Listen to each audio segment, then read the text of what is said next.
ما قبل پہلے کو کہتے ہیں، ما بعد یعنی بعد کو، جس حرف کی ہم بات کر رہے ہیں، جیسے اولئک هم المفلحون۔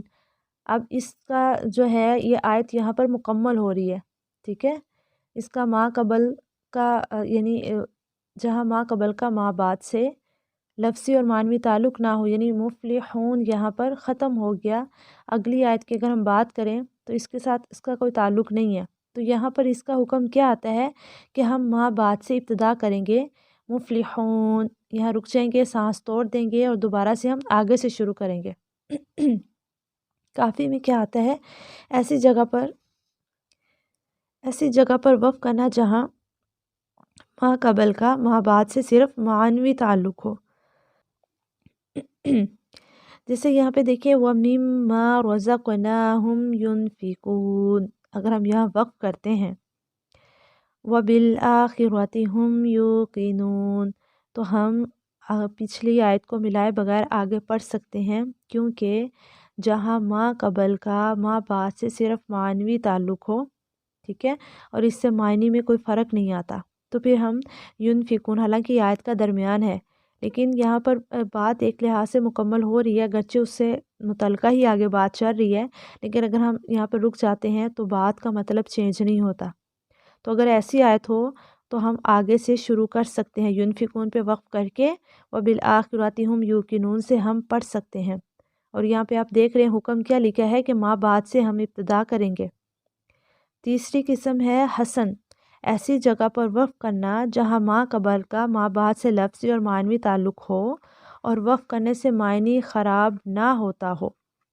ٹھیک ہے، جیسے الحمدللہ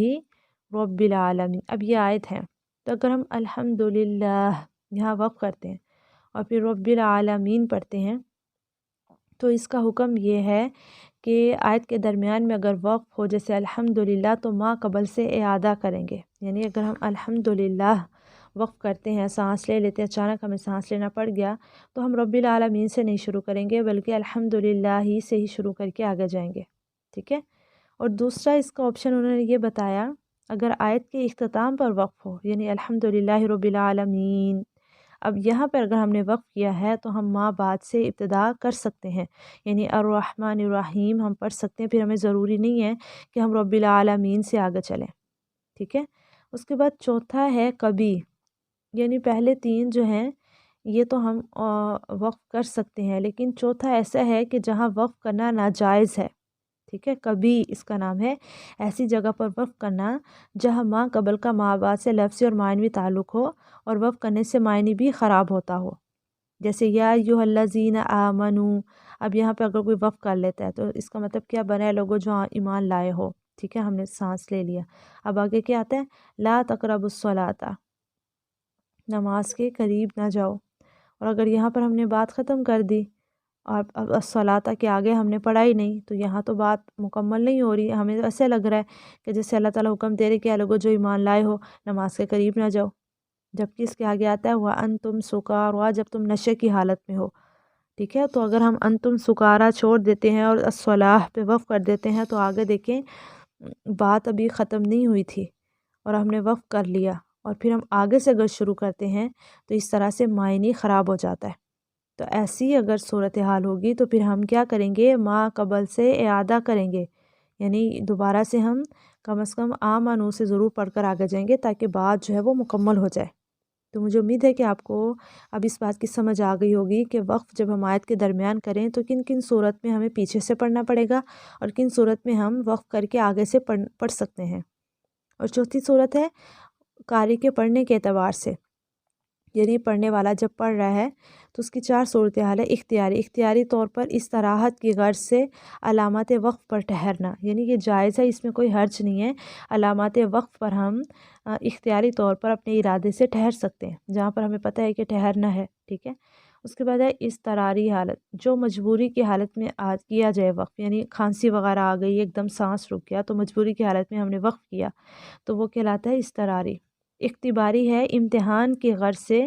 کسی ممتحن سے امتحان کی غرض سے ممتحن کسی جگہ پر روکتے، یعنی ٹیسٹ لینے والا جو ہے وہ اسٹوڈنٹ کو کہے کہ یہاں رک جاؤ اور بتاؤ یہاں پر کیا ہو رہا ہے، ٹھیک ہے، کون سا قاعدہ ہے یہاں کون سا رول ہے؟ اگر اس طرح سے کوئی روک کر پوچھتا ہے تو وہاں پر جو وقف کیا جائے گا اسے کہیں گے اختباری۔ اور چوتھا ہے انتظاری، کسی کلمہ پر ٹھہر کر اس کے تمام اختلافات قرات کو مکمل کرنا، یعنی جیسے قرآن جو ہے وہ 7 قراتوں میں پڑھا جا سکتا ہے، تو اس آیت پہ جو ہے وہ 7 قراتوں کو مکمل کر کے پھر آگے جانا، تو یہ کہلاتا ہے انتظاری۔